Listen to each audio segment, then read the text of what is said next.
Welcome back. As you can see, there's a new addition on my desk. I had an opportunity to get my hands on an S3, so I thought I'd take some time to review it. There are a ton of how-to videos out there on the S3, so I thought I'd do something a little different. Having spent some time with this thing, I'm going to go over some of the differences between the S3 and the Artist Mix, and why you might choose one over the other as your Yukon controller. Let's take a look. Let me start by saying that the S3 was originally developed to be taken on the road in a live sound environment. Its construction is beefier and has much more expanded capabilities for Mac users over AVB than the Artist Mix. Quite simply, it's in a league above and has a price tag to match. But I can still compare its functionality to the Artist Mix to see how it performs as a Yukon controller. Let's start by looking at the dimensions of each.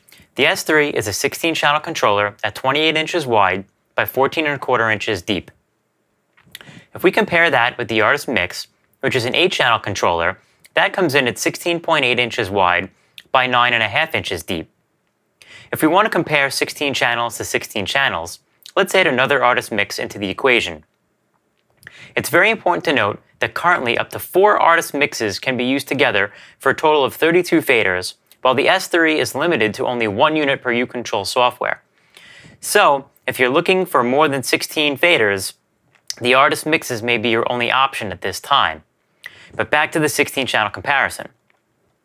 Because of how they interconnect, 2 Artist Mix controllers become roughly 31½ inches wide by 9½ inches deep, almost 3½ inches wider than the S3. If you want to put them together without using the end caps or the middle interconnect, then the width of 2 Artist Mixes slims down to 28 3/8 inches wide by 9½ inches deep, just ever so slightly wider than the S3, but certainly not as deep. If space on your desk is a real issue, then you may need to consider the Artist Mixes. Now let's take a look at some of the basic commonalities these surfaces share.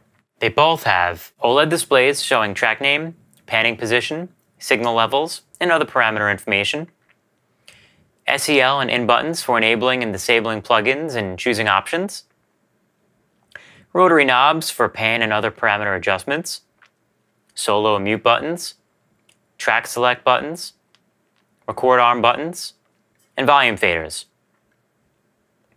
We also have buttons to choose between EQ, dynamics, inserts, input, group assignments, aux sends, pan, bus output, channel mode, and fader flip.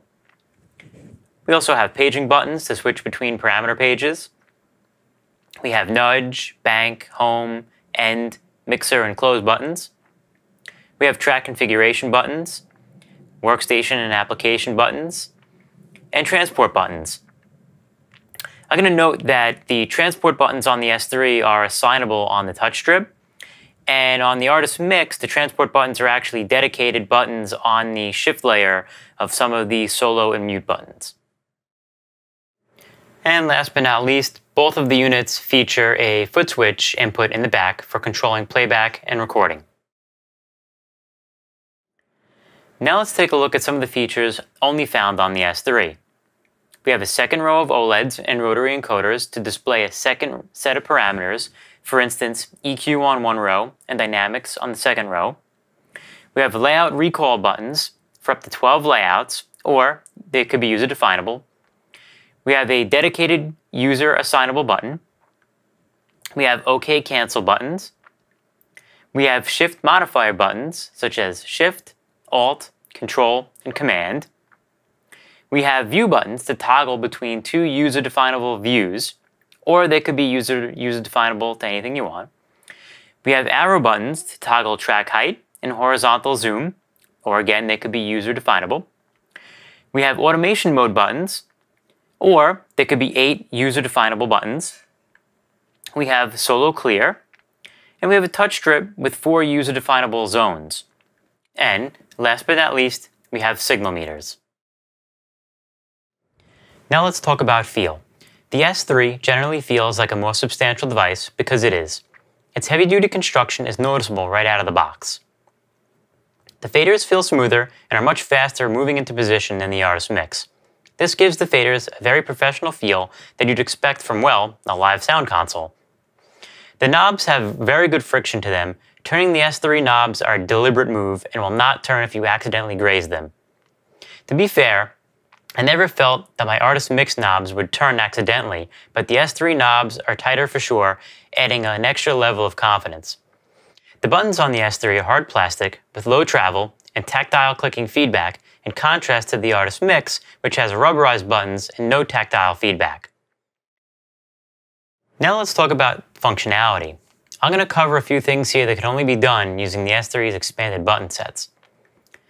Some things I'll cover are switching layouts, changing track automation modes without having to cycle through the different modes, writing automation with the fader, and writing automation with the knob encoders. Here we are in a very basic template, and in order to demonstrate switching layouts with the S3, I'll first need to create some in uControl. So the first thing that I'm going to do is hit this little eyeball key over here on the S3, which is going to bring up our uControl software. I'm going to go over to Assign and just make sure that all these are auto-assigned. I'm going to bounce over to the Layouts tab and create a new layout called Default. And just click Store to make sure it's stored. And I'm going to create another one with my, let's say I'm going to create another layout with just my drums. So I'll create another layout with just my drum tracks. So I'll go over to the Assign tab, and I'm going to quickly just assign these to my drum tracks.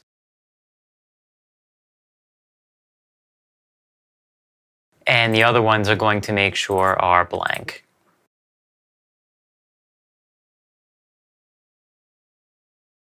And now I'm going to go over to the Layouts tab and name this one Drums. Hit Store to make sure it's actually stored. And I'm going to just recall my initial default layout here on the S3 through uControl. I'm going to close out uControl now.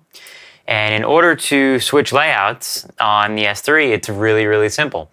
You just come over to these buttons over here, and you can see that A is illuminated because we have our default layout called up on the surface here.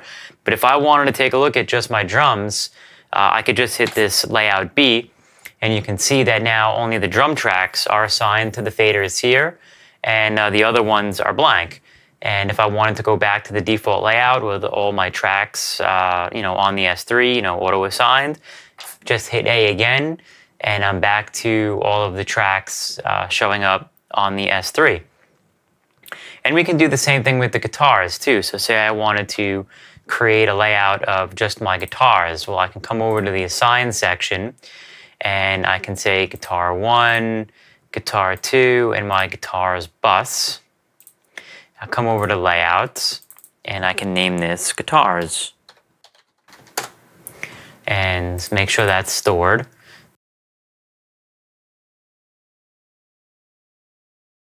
Close that out, and now say I want to look at my guitars, I can just hit C, and now you can see that the guitars here are called up, and these are all auto-assigned, but these are all my guitar tracks.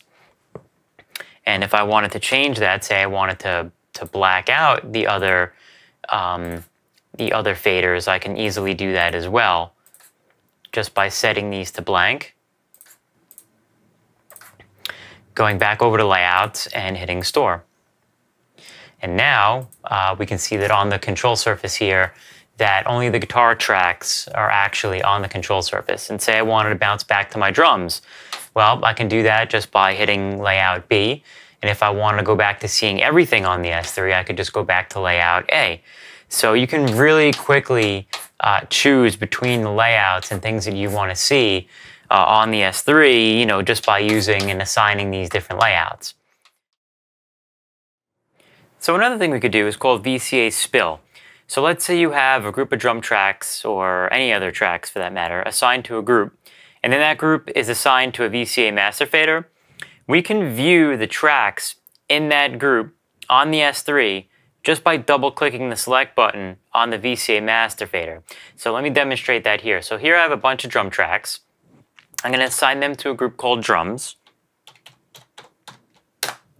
And I'm going to create a Drums VCA master fader.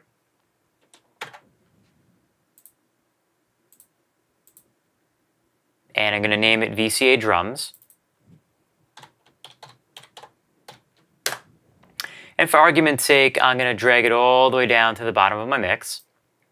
And I'm going to assign it the drums group.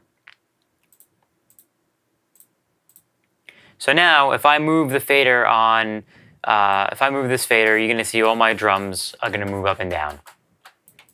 And reset that back to Unity. And for argument's sake, on the S3, let's say we're all the way down at the end of the session. Basically my drums would be all the way over to the left, but I have all these audio tracks here, and here I have my VCA master for the drums. Well, if I double tap on this select button, you're going to see that it's going to bring up on the S3 all of the drums that were in that group.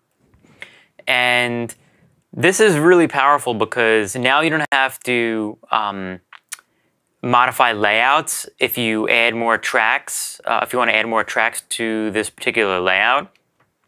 All you'd have to do is add the tracks to the group, and then once you spill the VCA fader that controls that group, then that track would just appear on the surface as well. So say you had another track, I'm going to just go back to my default layout here.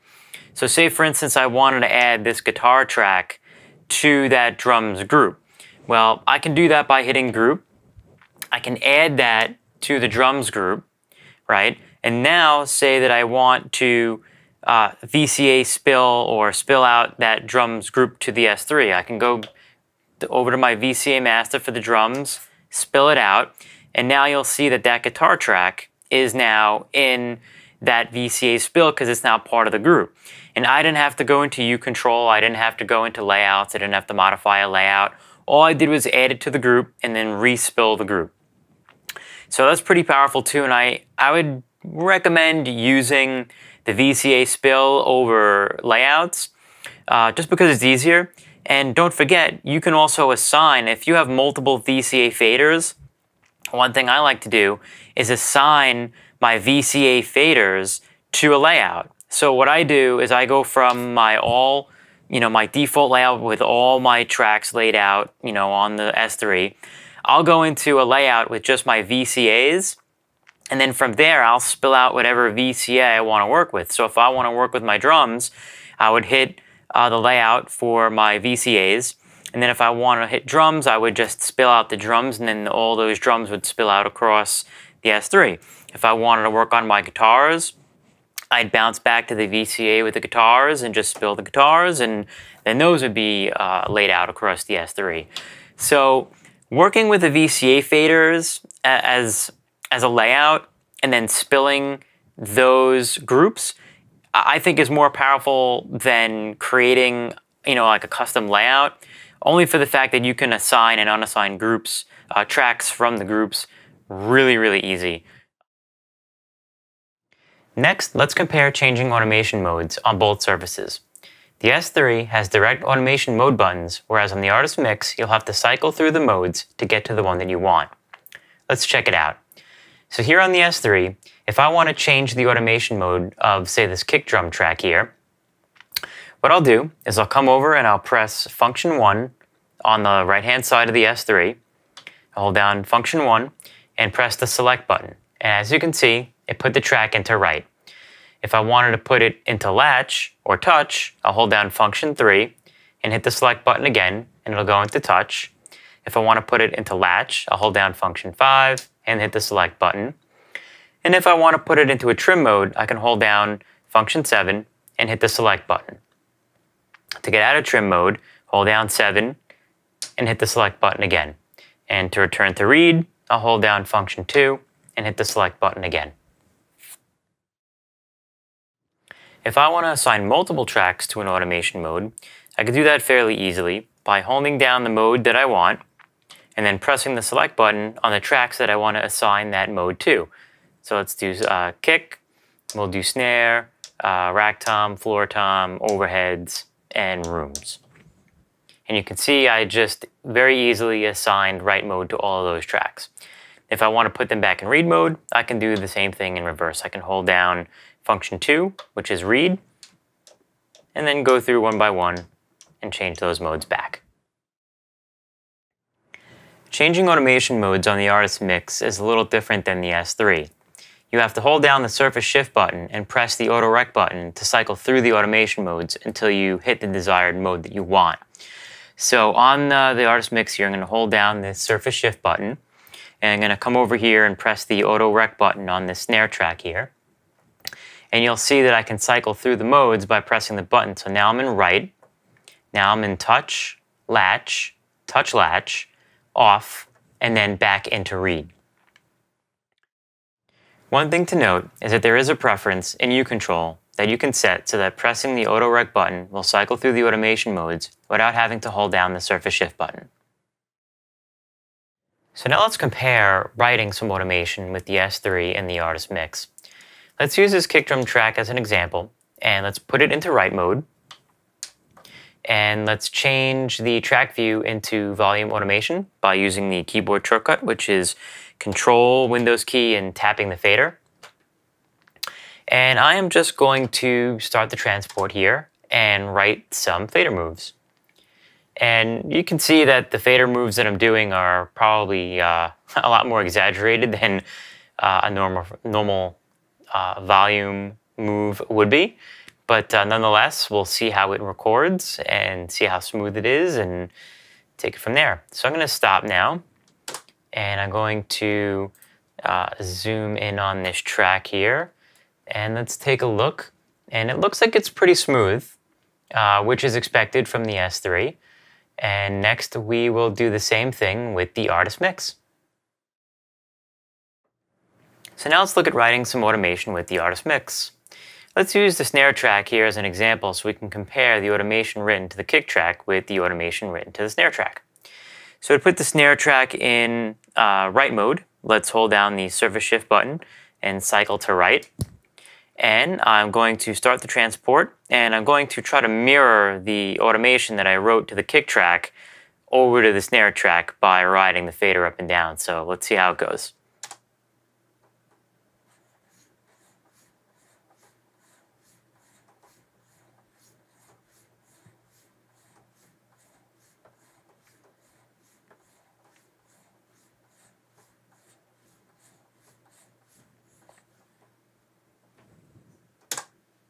And let's see how it did.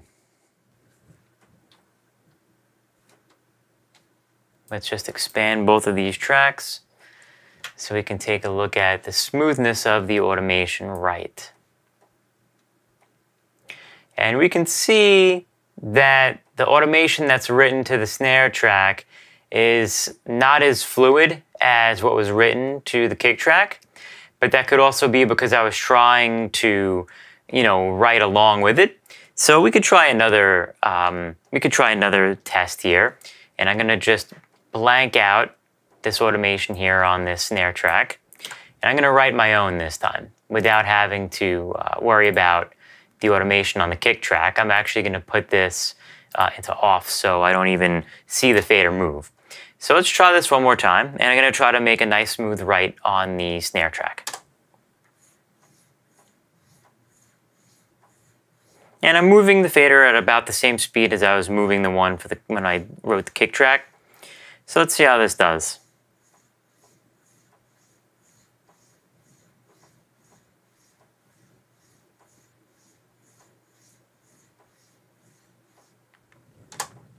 And let's take a peek here. So looking at this automation write, let's actually turn this back on so we can take a look at this lane. And if we take a look at them both, we can see that the automation that was written with the S3 is a lot smoother than was written with the artist mix. I mean, you can definitely see lines here that are not smooth. I was obviously moving the fader, up and down pretty consistently. And you can see that there are jagged edges in this, automation write compared to that with the S3, which is, for the most part, pretty smooth.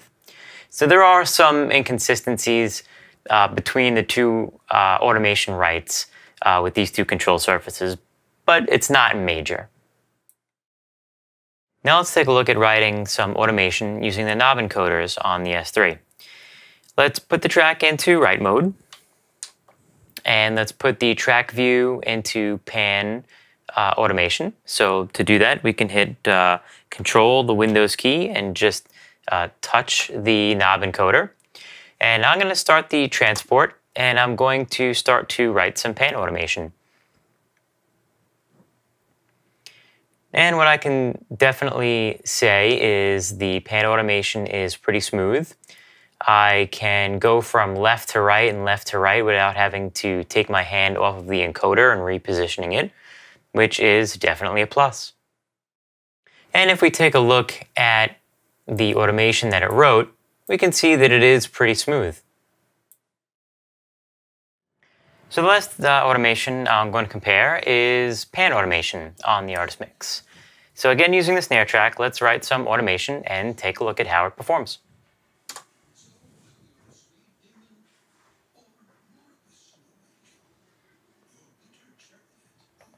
And my first reaction is turning the knobs. I have to turn them a little bit further than I have to turn the S3 knobs in order to go from complete left to complete right. But I can definitely do it all in one motion without having to reposition my hand, which is always a plus. And stop the automation, and let's take a look at what it did.